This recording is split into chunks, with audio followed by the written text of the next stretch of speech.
The shocking discovery that most of the items found in Igbo-Ukwu carry symbols also found in ancient Egypt, India, and throughout the Middle East has been hidden from us all. Some of the ideas you're about to hear may sound unbelievable. Some are highly controversial, but they raise questions that continue to fascinate people to this day. For decades, the discovery at Igbo-Ukwu has remained one of the greatest mysteries in archaeology. How did a town in Igboland produce bronze works so advanced that even archaeologists struggle to explain them? Why did researchers claim the artifacts showed Indian-style imagery and craftsmanship? Who were the dwarfs that populated ancient Igboland? And why was an ancient stone map showing the exact entrance into the River Niger discovered in a megalithic grave in France? In the 1990s, Professor Acholonu set out to investigate these mysteries. Alongside her research team, she returned to Igbo-Ukwu and also re-examined the archive of Thurstan Shaw, the archaeologist who excavated the famous artifacts in the 1960s. Acholonu's investigations eventually led to the theory presented in her book, The Lost Testament of the Ancestors of Adam.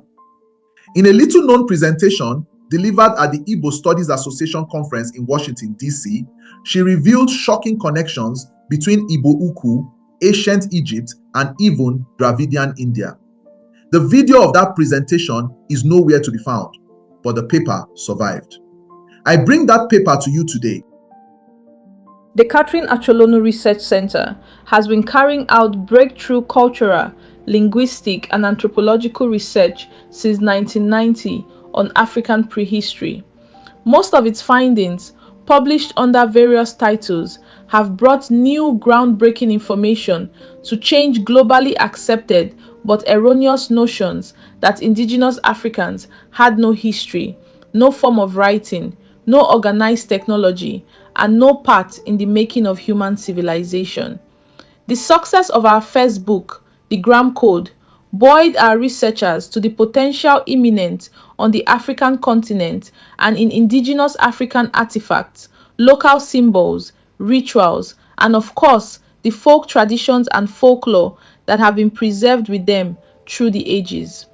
Accordingly, in our second book, They Lived Before Adam, Prehistoric Origins of the Igbo, The Never Been Ruled, co-authored with Ajay Prabhakar and Eddie Olumba, we took a closer look at the oral traditions of Nigerian peoples, comparing them with written traditions from other parts of the world. We also conducted deeper comparative analysis of words and expressions from various continents, which were found to be cognate of Igbo language. This was necessary because, as noted in the Gram Code, we had found similarities between Ikom monolith inscriptions and Sumerian proto-cuneiform, but also with Egyptian hieroglyphics and Dravidian Malayalam. We had actually discovered an unknown inscription made up of parts of known inscriptions from several ancient languages, such as those already mentioned. This unknown inscription, which was very akin to Dravidian Indian Malayalam writing system, was found not only on the monoliths but especially on the Igbo-Ukwu archaeological finds made by British archaeologist Thurstan Shaw in the 1950s. In fact, it was thanks to matching inscriptions/symbols which we found both on the Igbo-Ukwu bronzes and on the monoliths that we were able to break the code of the monoliths.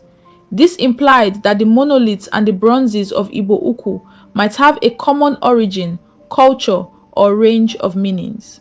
Our studies revealed that one particular form of writing found on the bronzes of Igbo-Ukwu involves using the curves of a serpent to form letters.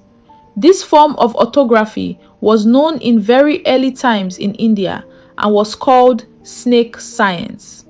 It was also known that the Phoenicians were taught snake science writing by Thoth, the Egyptian god of writing, and that the most basic letters of the Phoenician alphabet, the mother of the Greek alphabet, were written in the form of the curves of a serpent. For example, the Phoenician letter, the TH, which stands for the name of Thoth and for his sacred number, 9, is written like a serpent curling itself up. These discoveries raise questions as to the link between Igbo-Ukwu and Egypt, as well as with India. The presence of elements from the Indian Malayalam, Phoenician, and Egyptian elements and writing systems in Igbo-Ukwu and on the monoliths draw an undeniable connection between ancient Nigeria and India, Phoenicia, the Middle East, and with Thoth's Egypt. This discovery began to open a new perspective on African history, providing a window into the question posed by Thurstan Shaw, the British archaeologist who excavated Igbo-Ukwu 60 years ago, as to why the artifacts excavated at Igbo-Ukwu were Indian in style, imagery, and craftsmanship. It became obvious that there was a prehistoric cultural and historical link between Igbo-Ukwu, India, and Egypt in particular, and the Middle East in general. In The Leaf Before Adam, our researchers pursued these questions, and in The Lost Testament, we answered them. We also answered the million-dollar question posed by Thurstan Shaw, which no one has been able to answer since he excavated Igbo-Ukwu, namely, who was the royal personage buried at Igbo-Ukwu, whose bones were found lying in the midst of a whopping 110,000 colored carnelian beads, and who wore a copper crescent crown or a tiara, a whirling sun disk on both sides of the temple, and also a copper breastplate. Our discovery in this regard, which will forever change modern history, will not be revealed in this paper, but can only be read in our book, The Lost Testament of the Ancestors of Adam, Unearthing Heliopolis / Igbo-Ukwu, the celestial city of the gods of Egypt and India. We also pursued the question of Igbo origins, because in all our studies, we had consistently encountered foreign words of similar sounds and meanings with Igbo words, in most of the languages and cultures we studied, from various continents such as Asia, Europe, Middle East, and the Americas. This phenomenon is called cognates by linguists. Cognates are proof of language relationship, common origin of languages, or borrowing from one language by another, possibly across vast distances. As such, our discovery of Igbo cognates in languages spoken on several continents of the globe suggested that Igbo was likely originated from some mother language of humanity, or that she was herself that mother language. Another area of concern was the puzzle of Igbo-Ukwu and the enigmatic artifacts found there, which according to Thurstan Shaw, are Indian in style. Igbo-Ukwu was a puzzle which no one could solve, because it was not in any way related to any other civilization in or around Nigeria. Igbo-Ukwu bronzes stood alone in method of manufacture, technique, and style. Yet, Thurstan Shaw's dating of Igbo-Ukwu placed it close to Ife and Oyo as belonging to a period dating from 800 to 900 AD. This dating created more problems for the study of Igbo history because the Igbo-Ukwu excavated goods had no relationship with any known Igbo historical experience, and yet Shaw's dating placed it too close to contemporary history, thus discouraging the mythological approach to its analysis. Yet, the events that produced the artifacts of Igbo-Ukwu clearly belong to time immemorial, for no one within living memory knew anything about buried artifacts in the city, nor who made them and for what purpose. None of the folklore of the Igbo said anything about those artifacts buried in Igbo-Ukwu. It is important to mention that the Lost Testament was co-authored with an emeritus professor of theoretical physics, Alex Animalu, of University of Nigeria, Nsukka. Professor Animalu has co-authored a number of articles with the research team of the Acholonu Research Center, published in the African Journal of Physics. He claims that our analysis of Igbo-Ukwu geometric symbols and their relationship to Egyptian pyramids is making a highly persuasive case for an African revolution in theoretical physics. To solve the puzzle of Igbo-Ukwu, our research team went to Igbo-Ukwu to conduct interviews. On reaching there, we made a very shocking discovery. We were made to understand that finding of buried treasure had been going on in Igbo-Ukwu as long as anyone could remember, and that the finds were usually sold to buyers from northern Nigeria. Some of our informants remembered their parents and grandparents finding treasure usually in the form of grooved pottery, piles of strong and unstrung beads, bronze and copper goods, while digging for a cistern or digging graves. We discovered from the natives that every house and farmland in Igbo-Ukwu was standing on buried treasure.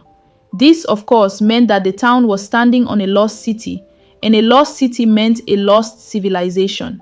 Thurstan Shaw had actually discovered a lost city and a lost civilization in the African rainforest, and had kept this most revolutionary piece of history to himself. As Shaw claimed in his book, Unearthing Igbo-Ukwu, one of the ruins he excavated was a temple with over 3,000 tiny pots for votive offerings and a dried cistern that supplied the temple with spring water. A temple with such an enormous amount of offerings suggested a city with a vast spiritual influence, comparable with that of Delphi, if not larger. Was it a cover-up or a human error that Thurstan Shaw failed to tell the world what he found when he excavated Igbo-Ukwu over 60 years ago? That indeed a city and a lost civilization lay buried in the forests and villages of Igbo-Ukwu. Whether a mistake or a cover-up, our discovery also meant that Shaw's dating could no more be trusted.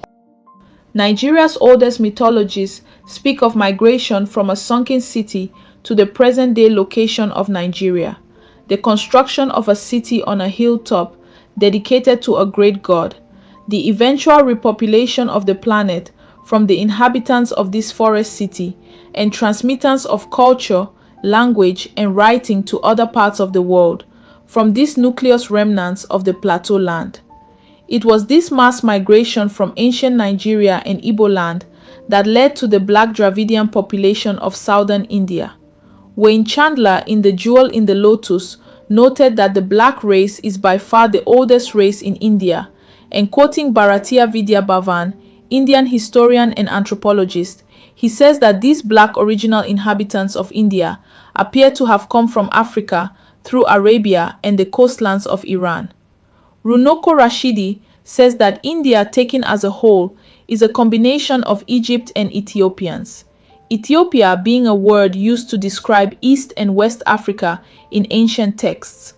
In They Lived Before Adam, we gave evidence from the works of Basil Davidson and medieval Arab historians that Indian Naga tribes sojourned in East Africa before continuing to the land of their present habitation.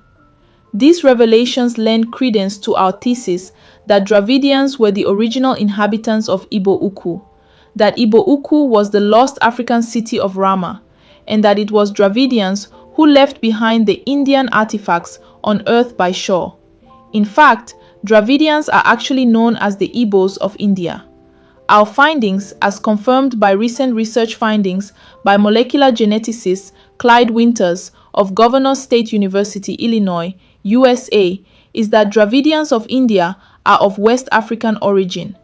The study concludes, as have a number of other studies before it, that several cultural, linguistic, and genetic traits among the Dravidians of India suggest that they are of African origin. It further concludes that many traditional Dravidian crops are of indigenous African origin and bear indigenous African names already used in Africa before the Dravidian migrations. We quote Clyde Winters, "The presence of African millets in India, along with archaeological and linguistic evidence, suggests that the Dravidians originated in Africa and carried these genes with them to India as a result of an overland migration. This view is supported by the fact that the Dravidian tribal groups are believed to be the most pristine Dravidians. Given the fact that it is among the Dravidian tribal groups who share the most genomic material with Africans, is further confirmation of an African origin for Dravidian speakers in India. This is highly suggestive of an African and Dravidian relationship, since the tribal groups are believed to be among the original settlers of India.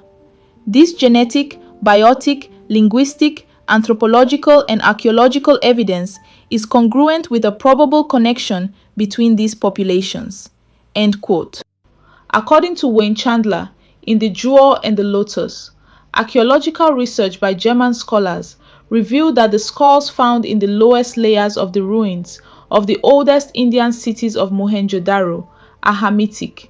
Our study, as published in the Lost Testament, reveals far-reaching linguistic, cultural, ethnographic, and mythological evidence between the Igbo and the Dravidians. The connection is not limited to present-day people of Igbo extraction, but rather to the so-called Proto or Mega Igbo stock, which includes Benin, Yoruba, and other sub-ethnic groups, all of whom belong to the so-called Kwa linguistic family, otherwise called Old Idu by the Benin and Nkwo by the ancient Igbo. Kwa being a coinage by the European linguists for a more or less Mega Igbo linguistic phenomenon, which we have identified as the Igbo-Ukwu phenomenon. The word Proto-Igbo is actually a misnomer because the Igbo genetic strain appears to have existed from the time of Homo erectus, early man, and even before. Our research into cognates shows that the Kwa or Nkwo language family was the mother of Canaanite and its child languages Semitic, Sumerian, and Akkadian. It is also the mother of the Egyptian language. This study is delineated in "They lived before Adam." Alternatively, the Kwa etymon is derived from the word Akwanshi, which is the name of the first people, mostly dwarves, who populated early Igboland. This word occurs consistently in the clan names of the earliest migrants in Asia and the Middle East, especially in China, as in the words Kwangsi, Kwangtun, Shi, Shansi, Shensi, etc. As is to be expected, we undertook a deeper analysis of ancient Egyptian literature, mythologies, linguistic expressions, and hieroglyphic system, and what we found was that the origins of Egyptian hieroglyphics lay in concepts located to a large extent in and around Igboland, Niger Delta, and the Cameroons. For example, Egyptologists have recently discovered that when the ancient Egyptians speak of the land of the rising sun, they actually looked towards West Africa as the place from where their sun, or Sirius, rises and to which she sets every 70 days. Accordingly, they also regarded West Africa as the land where their gods resided. That land was called Punt in Egypt and Panchaea in Greece. Our findings reveal that that ancient city in the forest of West Africa was the capital of Punt. It was indeed the mythical land of the rising sun, otherwise known as Heliopolis or Yebu, by the latter-day ancient Egyptians of North Africa, or as Biafra by the ancient West Africans. In fact, we were humbled to discover that ancient Egypt of mythology was actually located in ancient Nigeria, and in the Lost Testament, we listed piles of evidence to demonstrate this assertion. Heliopolis was the capital of Punt, and Heliopolis was no other place but the lost city of Igbo or Yebu, now called Igbo-Ukwu, the city which Thurstan Shaw had excavated. In fact, the ancient Egyptians and Dravidians and their civilizations were all products of prehistoric Igboland. James Bronson, who studied the Cretan civilization of Mycenae and the artifacts and wall paintings excavated by Arthur Evans in the Palace of Knossos, noted without equivocation that the civilization belonged to an African people, an observation which confirms that of Evans himself. In They Lived Before Adam, we drew parallels between some of the images from Knossos and those from the Igbo environment. In their study of megalithic cultures of Europe, R.M. DeLong and J. Wakefield, a Dutch and an American, discovered an ancient stone map in a megalithic grave in France, showing the precise entry to the river Niger, thus adding weight to our thesis that the Niger was the bearer of ancient civilizations and culture-bearing migrations. Indeed, the answer as to whether the Igbo were the first people takes us back to excavations carried out in the early 1970s by a team of archaeologists from the University of Nigeria, Nsukka, led by Professor F.N. Anozie. These archaeologists found evidence of prehistoric habitations of early Stone Age people in Igboland dating back to before 500,000 BC. Their excavations carried out in Ugwele, Isiukwato in Old Okigwe, present-day Abia State, makes a case for an Igbo-based earliest habitation of Homo erectus in the world, and that Igboland was the global industry of Stone Age tools that might have supplied other parts of the world with hand axes. More than that, the peripheral findings of the archaeologists suggest that Igboland holds answers to human evolution, answers which future research will determine.